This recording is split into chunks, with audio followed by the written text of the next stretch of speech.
deu a sentença. E aí, imediatamente, veio o habeas corpus. Os familiares ali das vítimas ficaram frustrados, de certa maneira. O senhor também ficou um pouco frustrado de a prisão não ser feita naquele momento ou não? Nem um pouco frustrado, porque eu não tenho nenhuma alegria em mandar qualquer pessoa para o cárcere. Nenhuma alegria. Isso eu faço sem nenhum sorriso na boca. Eu sei o que é uma cadeia, eu conheço o que é um presídio, portanto, isso não me produz nenhum sentimento de, digamos, de regozijo ou de estímulo pessoal. Por outro lado, em alguma medida, se nós nos deixarmos influenciar somente por esses aspectos, efetivamente passaremos a desconsiderar a condição daquelas pessoas que são violadas ou que são lesadas pela conduta de outros.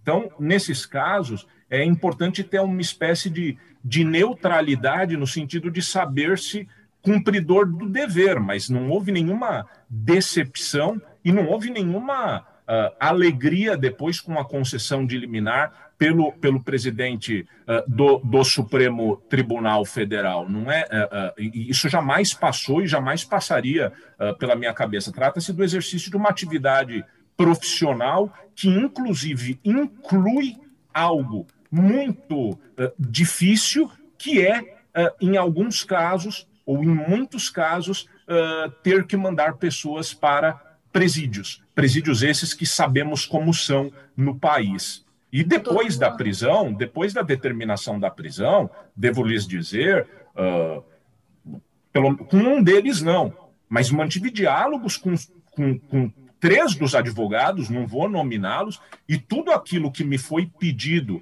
em termos de local para onde seriam remetidos os presos, um deles, inclusive, postulou que a apresentação fosse realizada só no dia seguinte, e eu próprio mencionei, falei, poxa, eu tenho algum receio, porque o advogado não pode assumir isso está no processo, por isso que posso dizer, o advogado não pode assumir em nome do seu cliente, né? De repente o cliente pode fazer alguma coisa que o advogado não imagina, etc., mas ainda assim despachei no sentido de que não havia razão nenhuma para descrer do que o advogado dizia, e foi cumprido. No dia seguinte, o acusado compareceu no estabelecimento, quer dizer, de sorte que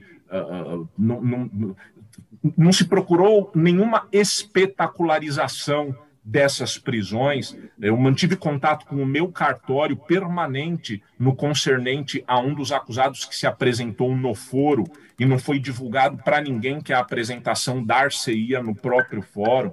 Então, nesse sentido, simplesmente procurei cumprir aquilo que acho que um juiz deve fazer. Julgar um processo criminal deve ser feito sem raiva, sem rancor, sem alegria, com uma certa serenidade de espírito, que foi o que eu procurei estabelecer.